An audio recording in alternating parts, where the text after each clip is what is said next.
There is a script that has been handed down to us from our parents, preached by our grandparents, and reinforced by every real estate agent with a smiling face on a bus bench. It is the American dream, the ultimate marker of adulthood, and the supposed golden ticket to middle-class wealth. The script says, rent is throwing money away. You're paying your landlord's mortgage instead of your own. Buying a house is the best investment you will ever make. We internalize this doctrine until it becomes part of our identity.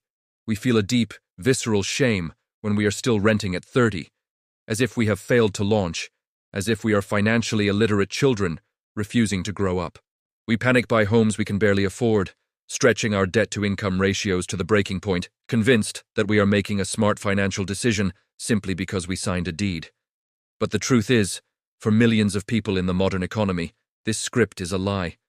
The math has changed, the market has changed, and the blind faith in home ownership is trapping an entire generation in a prison of illiquidity and stagnation. The uncomfortable truth is that for many of you watching this, your house is not an asset. It is a liability. It is a massive, leverage-fueled consumption purchase masquerading as an investment. Here at Mastering Money and Wealth, we spend our time running the numbers that the real estate industry hopes you never see. Today, we are going to dismantle the rent versus buy myth piece by piece. We are going to expose the unrecoverable costs of home ownership, the money you throw away that is mathematically identical to rent. We are going to calculate the price-to-rent ratio, the single most important metric for deciding where to live.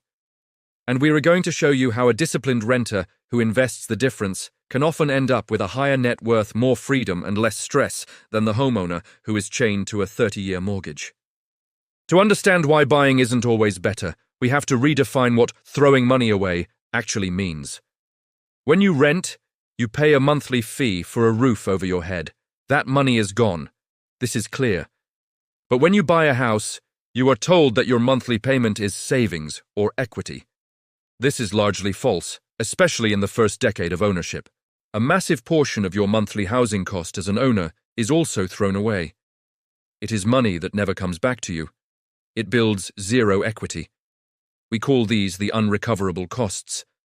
Let's break them down because they are silent wealth killers. First, there is the cost of capital, primarily mortgage interest. In the early years of a 30-year mortgage, nearly 70% to 80% of your monthly payment goes straight to the bank as interest. You aren't paying yourself. You are renting money from the bank. If you look at an amortization schedule, it is terrifying.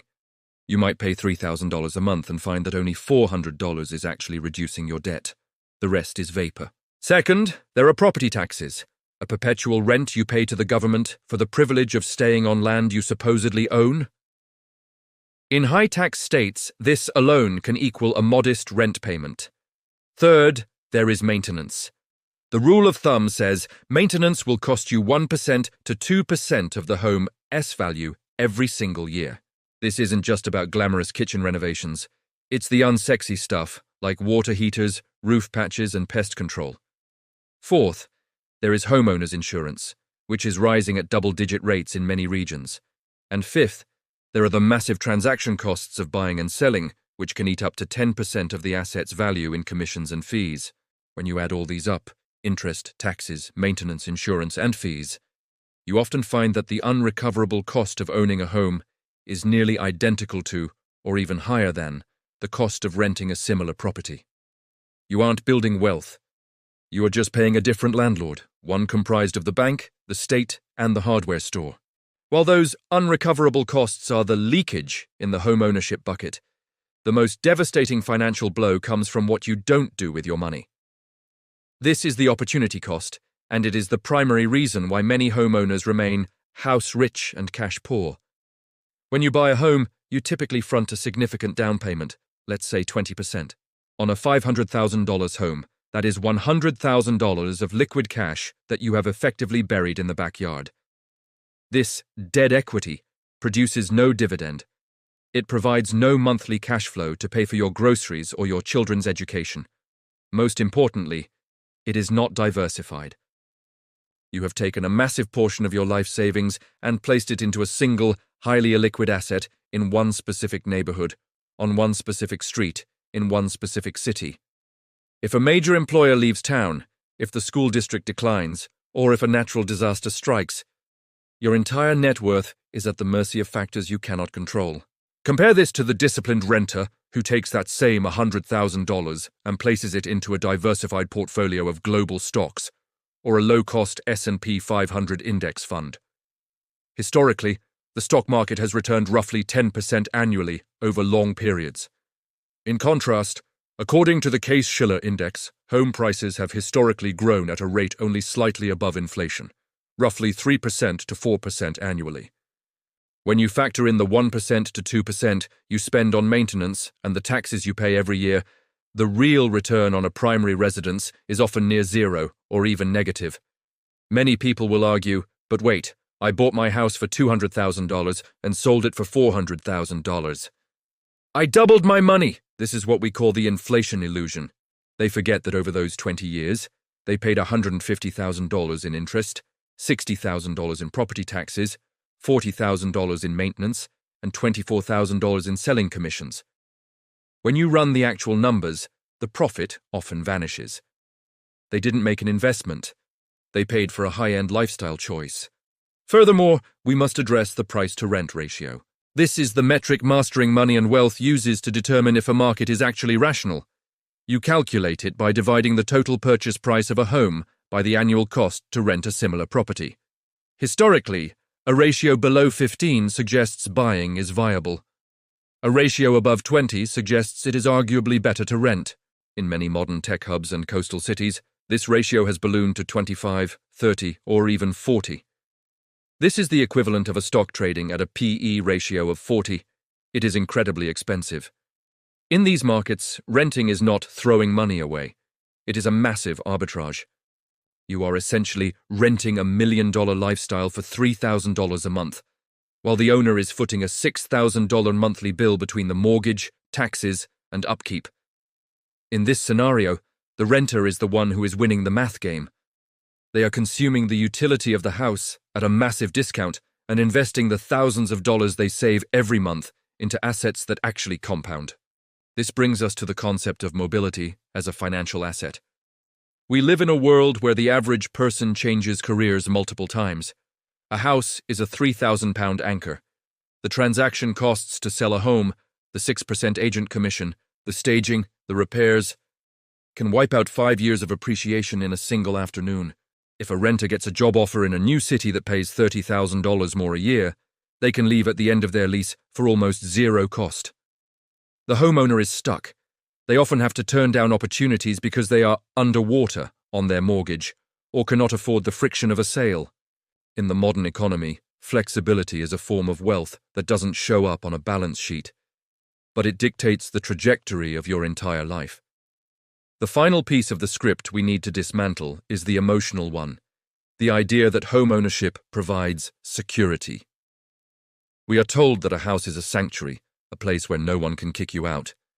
But is it really security if you are one job loss away from a foreclosure? Is it security if your entire net worth is tied up in a wooden box that can be damaged by fire, flood, or a shifting neighborhood demographic? True security doesn't come from a deed. It comes from liquidity. At Mastering Money and Wealth, we define true financial security as the ability to weather any storm without having to sell your lifestyle. When you are a homeowner, you are leveraged to the hilt. You have a massive debt, the mortgage, and a massive illiquid asset. If the economy turns and you need cash, you can't sell your kitchen to pay for groceries. You can't sell your roof to cover a medical bill. You have to sell the whole house, which takes months and costs a fortune in fees. A disciplined renter, however, is building a liquid empire. By investing the difference, the money saved on maintenance, taxes, and the gap between rent and a mortgage, they are creating a portfolio that can be liquidated in seconds. If an emergency strikes, they can sell a few shares of an index fund and have the cash in their bank account by Friday. That is real security. That is the power of being able to say no to a bad boss or yes to a new adventure. We also have to address the fixed cost myth. Pro-housing advocates love to say that a mortgage is a hedge against inflation because the payment stays the same while rents rise. But as we've explored, the mortgage is only one part of the cost. Property taxes are not fixed. They are reassessed and almost always go up. Insurance is not fixed. It is currently skyrocketing as climate risks increase. Maintenance is definitely not fixed. The price of a new HVAC system or a gallon of paint increases with inflation every single year. The homeowner is not immune to inflation. They are just exposed to it in ways that are often more unpredictable and more expensive than a simple annual rent increase. Furthermore, consider the mental load. Homeownership is effectively a part-time job that you pay to have. It is the mental energy spent worrying about the crack in the driveway, the leak in the attic, or the overgrown tree hanging over the power lines. When you rent, you are outsourcing the physicality of life. You are paying a premium, the rent, to buy back your time and your headspace. If you take those Saturday mornings spent at the hardware store and instead use them to build a side business, learn a high-value skill, or simply deepen your relationships with your family, the return on investment of your time can far outpace the 3% appreciation of a suburban house. The goal of Mastering Money and Wealth is to help you see that wealth is not a house. Wealth is income-producing assets. A house you live in is a consumption item. It is more like a very expensive pair of shoes than a stock. You use it, you wear it out, and it costs you money to keep it looking good. If you want to invest in real estate, buy a REIT or a rental property where someone else pays the mortgage. But don't confuse your shelter with your retirement plan. So, where does this leave you? It leaves you with the power of choice.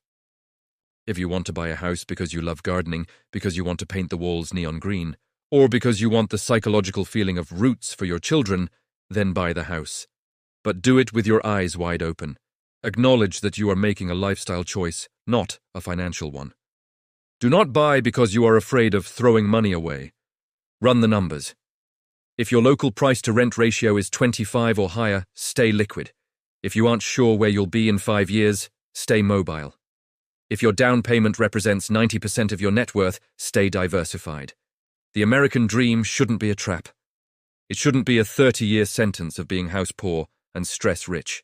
By rejecting the cultural pressure and following the math, you can build a life of genuine freedom. You can be the person who travels, the person who pivots, and the person who retires with a multi-million-dollar liquid portfolio while everyone else is still arguing with the city council about their property tax assessment. Thank you for joining us on this deep dive. If this breakdown changed the way you look at your bank account or your backyard, make sure to subscribe to Mastering Money and Wealth. We're here to help you ignore the noise, crush the numbers, and build wealth on your own terms. We'll see you in the next one.